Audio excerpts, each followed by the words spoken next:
পঞ্চম পরিচ্ছেদ কল্পনা নির্ভর লেখা। বাংলাদেশের মানুষের মুখে মুখে অনেক রূপকথা চালু আছে। দক্ষিণারঞ্জন মিত্র মজুমদার রূপকথা সংগ্রহ করে কয়েকটি বই লিখেছিলেন। তার লেখা এরকম একটি বইয়ের নাম হচ্ছে ঠাকুমার ঝুলি।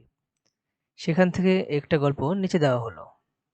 গল্পটির নাম হচ্ছে সাত ভাই চম্পা, যেটি লিখেছেন দক্ষিণারঞ্জন মিত্র মজুমদার। এক রাজার সাত রানী। দেমাকে বড় রানীদের মাটিতে পা পড়ে না। ছোট রানী খুব শান্ত, এজন্য রাজা ছোট রানীকে সবথেকে বেশি ভালোবাসতেন। কিন্তু অনেকদিন পর্যন্ত রাজার ছেলে মেয়ে হয় না। এত বড় রাজ্য কে ভোগ করবে? রাজার মনে দুঃখে থাকেন। এইভাবে দিন যায়। কতদিন পরে ছোট রানীর ছেলে হবে। রাজার মনে আনন্দ আর ধরে না। রাজার আদেশে পাইক পেয়ারা দ্বারা রাজ্যে ঘোষণা দিলেন, রাজার রাজভাণ্ডার খুলে দিয়েছেন। মিঠাই মন্ডা, মণি মানিক যে যত পারো এসে নিয়ে যাও। বড় রানীরা হিংসায় জ্বলে মরতে লাগলো। রাজা নিজের কোমরে আর ছোট রানীর কোমরে একটা সোনার শিকল বেঁধে দিয়ে বললেন, যখন ছেলে হবে এই শিকল নাড়া দিও, আমি এসে ছেলে দেখব। রাজা রাজদরবারে চলে গেলেন। ছোট রানীর ছেলে হবে, আদর ঘরে কে যাবে? বড় রানীরা বললেন, আহা, ছোট রানীর ছেলে হবে তা অন্য লোক কেন দেব? আমরাই যাব। বড় রানীরা আতুর ঘরে গিয়েই শিকলে নাড়া দিলেন। অমনি রাজসভা ভেঙে ঢাক ঢোলক বাদ্য নিয়ে মণি মানিক হাতে রাজা এসে দেখেন কিছুই না।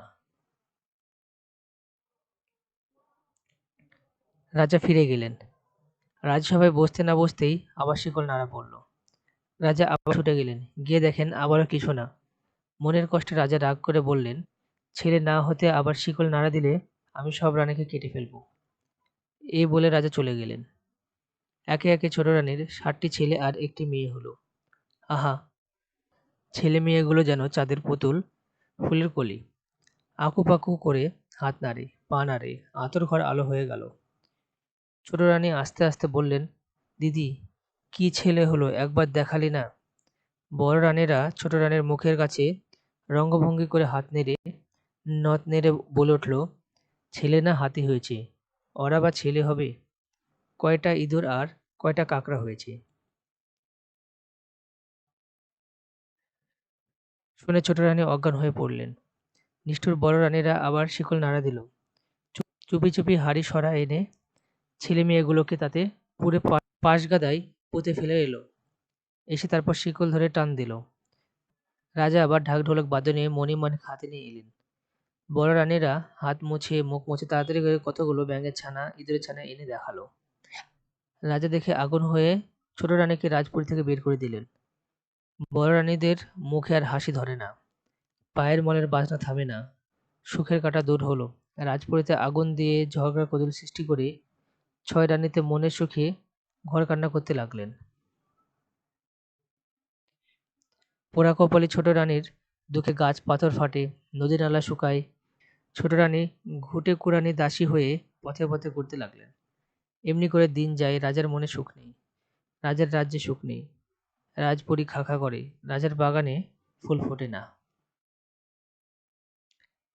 একদিন মালি এসে বলল, মহারাজ, ফুল তো ফোটে না, তবে আজ বাঁশগাদার পাশে 7টি চাপা গাছে ও একটি পারল গাছে টুলটুলে 7টি চাপা ফুল আর একটি পারল ফুল ফুটেছে। রাজা বলেন, তবে সেই ফুল আনো। মালি ফুল আনতে গেল। মালিকে দেখে পারুল গাছে পারুল ফুল আর চাপা ফুলগুলোকে ডেকে বলল, 7 ভাই চম্পা জাগরে। অমনি 7 চাপা নড়ে উঠে সাড়া দিল, কেন বোন পারুল ডাকরে? পারুল বলল, রাজার মালি এসেছে, ফুল দেব কি দেব না। 7 চাপা তুরতুর করে উপরে উঠে গিয়ে ঘাড় নেড়ে বলতে লাগলো, না দেব না দেব ফুল, উঠব শতেক দূর, আগে আসুক রাজা, তবে দেব ফুল। শুনে মালি অবাক হয়ে গেল। ফুলের সাজি ফেলে দৌড়ে গিয়ে রাজার কাছে খবর দিল। আশ্চর্য হয়ে রাজা রাজসভার সবাইকে নিয়ে এলেন। রাজা এসে ফুল তুলতে গেলেন, অমনি পারুল ফুল চাপা ফুলদেরকে ডেকে বলল, 7 ভাই চম্পা জাগরে। চাপারা উত্তর দিল, কেন বোন পারুল ডাকরে? পারুল বলল, রাজা নিজে এসেছে, ফুল দেবে কি না দেবে?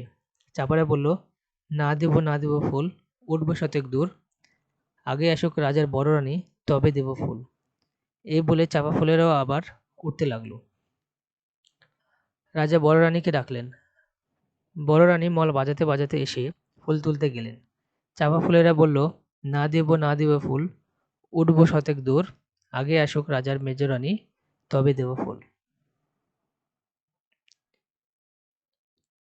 তারপর মেজ রানী এলেন, সেজ রানী এলেন, নোয়া রানী এলেন, কনে রানী এলেন, কেউই ফুল পেলেন না। ফুলেরা গিয়ে আকাশে তারার মতো ফুটে উঠে রইল। রাজা গালে হাত দিয়ে মাটিতে বসে পড়লেন। শেষে দুয়ো রানী এলেন।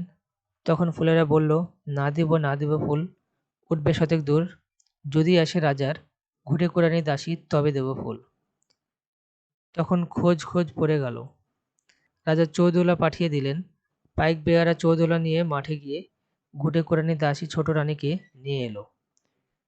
ছোট রানীর হাতে পায়ে গোবর, পরনে ছেঁড়া কাপড়, তাই নিয়ে ফুল তুলতে গেলেন। অমনি সুরসুর করে চাপারা আকাশ থেকে নেমে এলো। পারুল ফুলটি গিয়ে তাদের সঙ্গে মিশল। ফুলের মধ্যে থেকে সুন্দর সুন্দর চাঁদের মতো 7 রাজপুত্র আর এক রাজকন্যা মামা বলে ডেকে ঝুপ করে ঘুটে কুড়ানি দাসীর ছোট রানীর কোলে কাঁখে ঝাঁপিয়ে পড়ল। সকালে অবাক, রাজার চোখ দিয়ে ঝরঝর করে জল গড়িয়ে গেল। বড় রানীরা ভয়ে কাঁপতে লাগলো। রাজা তখনই বড় রানীদের শাস্তি দিয়ে 7 রাজপুত্র, পারুল রাজকন্যা আর ছোট রানীকে নিয়ে রাজপুরীতে গেলেন। রাজপুরীতে জয়ঢাঙ্গা বেজে উঠল।